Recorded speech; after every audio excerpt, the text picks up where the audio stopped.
अस्सलाम वालेकुम, कौन बात कर रहे हैं? जी वालेकुम सलाम, मैं मेहताब बात कर रहा हूँ सक्कर से। जी जी जी, कैसे हैं भाई, ठीक ठाक हैं आप?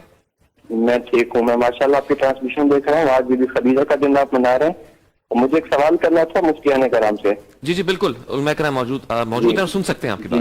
जी जी, एक तो हालात हाजरा में मतलब हम बहुत अल्लाह का शुक्र करते हैं कि जैसे हमारी फौज है वो मतलब जैसे बॉर्डरों पे सी सतलय दीवार बन के खड़ी है। कोई भी मुल्क दुश्मन जब हमारी तरफ आंख उठाता है तो हमारी जो फौज है वो उनके सामने की सतलय दीवार बन जाती है, तो हम बहुत उसका शुक्र करते हैं। और मेरा सवाल ये है कि अब जैसे आज हम देख रहे हैं, थोड़ी देर पहले हमने न्यूज में देखा है कि ईरान के ऊपर जो शायद अमेरिका ने अटैक किया है, तो उसमें फिर ये जो है ना ईरान भी उनके ऊपर जवाबी कार्रवाई कर रहा है। तो मेरा बेसिकली सवाल ये है कि ईरान से दुश्मनी क्या है अमेरिका और इसराइल की, आखिर वो क्यों मतलब इनका पीछा नहीं छोड़ते और हर 2-3 महीने के बाद अमेरिका इसराइल मिलकर फिर ईरान के पीछे पड़ जाते हैं? इनकी बेसिकली बुनियादी वजूहात क्या है? इससे पहले कि मैं मुफ्ती साहब से जवाब पूछूं, सिर्फ एक लम्हा मैं खराज तहसीन पेश करना चाहता हूँ पाक फौज को, हमारे जवानों को, जो वाकई एक सीसा पिलाई हुई दीवार है। हम यहाँ बैठे हुए सुकून से तो इसीलिए कि वो बॉर्डरों पर हमारी हिफाजत फरमा रहे हैं। अल्लाह ताला उनकी हिफाजत फरमाए और उनकी मदद फरमाए। जी मुफ्ती साहब। बिस्मिल्लाहिर्रहमानिर्रहीम। मौला या सल्लि व सल्लिम दाइमन अबदन अला हबीबिका खैरुल खल्क़ि कुल्लिहिम। आज माशाअल्लाह उम्मुल मोमिनीन हमारी पहली माँ हज़रत अम्मा खतीजतुल कुबरा रज़ी अल्लाह ताला अन्हा का यौम है, और ये यौम हम इसलिए ही मनाते हैं कि उन्हें खिराज तहसीन पेश किया जाए, उनकी खिदमात का एतराफ़ किया जाए और आने वाली नस्लों को बताया जाए कि हमारे आका सल्लल्लाहु अलैहि वसल्लम की जो अज़वाज हैं वो मोमिनों की माएँ हैं। हज़रत खतीजतुल कुबरा रज़ी अल्लाह ताला अन्हा पहली मोमिना है इस्लाम की, औरतों में सबसे पहले ईमान लाई, इस्लाम कबूल किया। तो बहुत करीबी ताल्लुक़ नबी करीम सल्लल्लाहु अलैहि वसल्लम के ख़ानदार से हज़रत कुसई से जाके इनका ये जो सिलसिला है वो जाके मिल जाता है। और फिर कबीला बनु असद जो है बड़ा मशहूर कबीला है तिजारत के हवाले से, तो कारोबार जो था तिजारत का ही था। अच्छा, आप हैरत हम करेंगे कि ज़माना जहलियत के अंदर अबू जहल जैसा बड़ा काफिर मुशरिक वो भी हजरत सैयदा खतीजतुल कुबरा को तहरा के लक़ब से ही जानता है, ताजरा और तहरा के लक़ब से पुकारता है जी। किसी ने जाके कहा कि फलां सहाबी रसूल का इंतकाल हो गया है, उसको मक्के में दफन नहीं होने देते, सुबह से लेके शाम तक जनाजा लेके घूमते रहे। तो इसने पाबंदियां लगा रखी है, यहां कोई मुसलमान मक्के में दफन नहीं होगा। तो हजरत खतीजा रज़ी अल्लाह ताला अन्हा हमारी पहली माँ, खबर हुई तो फरमाया कि मेरा जाके कह दो अबू जहल को। तो अबू जहल कहने लगे कि अच्छा वो मोमनू की माँ यानी वो ताहिरा वो ताजिरा खतीजा ने मुझे पैगाम दिया है, तो जाओ तो मक्के में दफन कर दो। अब उनके कोई एक एहसान नहीं है इस्लाम के ऊपर, करोड़ हा एहसानात है। और अच्छे बेटे रूहानी वही होते हैं जो अपनी रूहानी माओं का अदब करे, उनके एहसानात को ना याद रखें। दूसरी बात यह है कि हम यौम मनाते हैं और क़यामत तक अपने असलाफ के, अपने बुजुर्गों के, अपनी रूहानी माओं के यौम मनाते रहेंगे। सिर्फ मुतालबे नहीं करते कि सरकारी सतह पे मनाया जाए, कहीं भी मना सकते हैं, छोटी से छोटी महफिल में भी कर सकते हैं, मसाजिद में, मदारिस में, इमाम बारगाहों में, जहां कहीं बैठे आप वो यौम उनका जिक्र, उन्हें खिराज तहसीन पेश करो।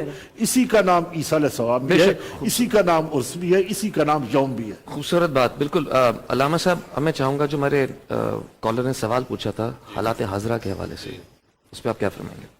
चूँकि दिन भी जनाब खदीजा ताहिरा सलाम अलैहा का है, तो मैं अर्ज़ करूँगा कि जिस तरीके से जनाब खदीजा उस ज़माने के कुफ़ार और दुश्मनों का मुकाबला कर रही थी, तो आज के दौर में हज़रत खदीजा के मानने वाले और चाहने वाले आज दुश्मनों का मुकाबला कर रहे हैं।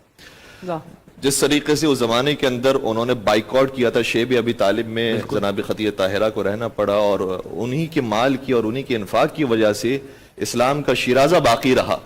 इसी तरीके से आज भी ज़रूरत है कि जो उनके मानने वाले हैं, चाहने वाले हैं, सही है कि दुश्मन अपनी पूरी ताकत के साथ आ रहा है, लेकिन हमारे पास जो ताकत है वो ईमान की ताकत है। हमारे पास जो ताकत है वो सुपर पावर से बड़ी सुपर पावर है। इसलिए ऐसा हो ही नहीं सकता कि اسلام کو ختم کیا جائے، اسلام کو مٹایا جائے، اس کو تو باقی رکھنے کا جو وعدہ ہے وہ پروردگار کا ہے، اور ہو ہی نہیں سکتا کہ اس طرح کا کوئی مسئلہ آئندہ پیش آئے۔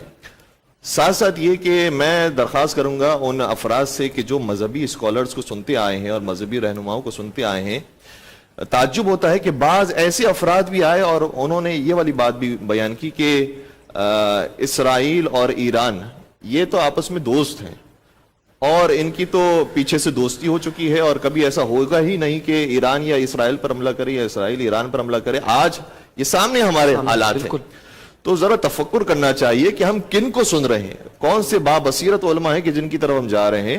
اور پھر انہوں نے تو ایک عجیب و غریب پیشکش کی تھی جو ناقابل بیان ہے کہ ایسا ہوگا ہی نہیں، لیکن آج ہم ان حالات کو دیکھ رہے ہیں، تو ذرا اپنی بھی آنکھیں کھولیں اور اپنے قوم کی بھی آنکھیں کھلوائیں اور بتائیں کہ ایران اور پاکستان کتنا مضبوط ملک ہے اور کتنی مضبوط دوستی ان کے اندر پائی جاتی ہے۔ پاکستان جب آزاد ہوا تھا تو سب سے پہلا ملک جس نے قبول کیا تھا وہ ایران تھا۔ اور ابھی کچھ عرصے پہلے 10 مہینے پہلے جب اسرائیل نے پہلے بمباری کی تھی تو اس وقت بھی ایران کے ایوانوں سے شکریہ پاکستان کی آوازیں بلند ہوئی، کیونکہ جانتے تھے کہ اگر یہاں سے اگر کہیں سے حمایت مل سکتی ہے تو وہ ملک اسلامی جمہوریہ پاکستان ہے، وہاں اسلامی جمہوریہ ایران ہے، یہاں اسلامی جمہوریہ پاکستان ہے۔ ایسا ہو ہی نہیں سکتا کہ جو ملک اسلام کے نام پر قائم ہوا ہو اس کو فنا نصیب۔ خوبصورت بات جی۔ اقبال نقشبندی صاحب، آپ اسی حالات حاضرہ کے حوالے سے کیا کہنا چاہیں گے؟ بسم اللہ الرحمن الرحیم۔ اللہ جل وعلا قرآن مجید فرقان حمید میں ارشاد فرماتے یا ایھا الذین آمنوا لا تتخذوا اليہود والنصارى اولیاء، اے ایمان والو یہود و نصارہ تمہارے دوست نہیں ہیں۔ 1400 سال پہلے قرآن نے ہمیں آگاہ کر دیا۔ ہم جب یہ بات کرتے ہیں تو ہمیں بڑے بڑے پڑھے لکھے لوگ ہمیں سمجھاتے ہیں، مذہبی اسکالر سمجھاتے ہیں، صاحب یہ مولویوں کی باتیں ہیں، آپ مولویوں کی باتوں کو چھڑو، کوئی وقت کی بات کرو۔ ہم مسلمان جو ہے وہ اسلحے سے، افرادی قوت سے نہیں گھبراتا۔ بدر میں کیا کفار کے پاس افرادی قوت نہیں تھی؟ تھی، افرادی قوت تھی۔ مسلمان 313 ہیں اور ادھر افرادی قوت ہزاروں کا لشکر ہے۔ اسی طرح احد کے اندر افرادی قوت تھی۔ تو یہ نہیں کہہ سکتے کہ اسرائیل کے پاس بہت بڑا اسلحہ ہے، بہت بڑی طاقت ہے، امریکہ اس کے ساتھ کھڑا ہے۔ تو ہم اگر آج مسلمان ایک بلاک بن جائے، ایک قوم بن جائیں، مسلمان ویسے ایک قوم ہے، مسلمان ایک قوم ہے، وہ رسول اللہ صلی اللہ علیہ وسلم کی قوم ہے۔ اگر ہم ایک بن جائیں، کاش کہ ایسا ہم اپنی زندگی میں دیکھ لیں۔ ہمیں تو یہی کہنا ملتا ہے، وہ تو شیعہ ہے ایران والے، آپ وہاں کی کیا بات کریں؟ چلو جی مان لیا، ایک مذہبی اسکالر صاحب کہہ رہے تھے وہاں تو شیعہ ہے، تو امریکہ کے اندر کون ہے؟ وہاں سنی ہے، ٹرمپ کون ہے؟ پھر انہی چیزوں کو اگر ہم اب وہ بٹوارا کرتے رہیں تو دشمن تو یہی چاہتا ہے ہمیں کمزور کرنے میں، ہم خود ہی اپنے آپ کو کمزور کر رہے ہیں۔ تو خدارا ہاتھ جوڑ کے ہم عرض کریں گے، یہ جو وقت ہے تقسیم کا نہیں ہے مسلمانوں کا، یہ اتحاد کا وقت ہے۔ ہم اتحاد کریں۔ افرادی قوت تبھی بنتی ہے جب ہم آپس میں اتحاد ایک سوچ کو لے کے آگے چلیں، تب مسئلہ حل ہو۔ خوبصورت بات کہی، بہت خوبصورت بات اور مفتی ہمدرد صاحب سے میں اسی بارے میں رائے جانوں گا، لیکن ایک وقفے کے بعد۔ آپ لوگ دیکھتے رہیے رمضان میں بول آن بول انٹرٹینمنٹ۔ حاضر ہوتے ہیں ایک چھوٹے سے وقفے کے بعد۔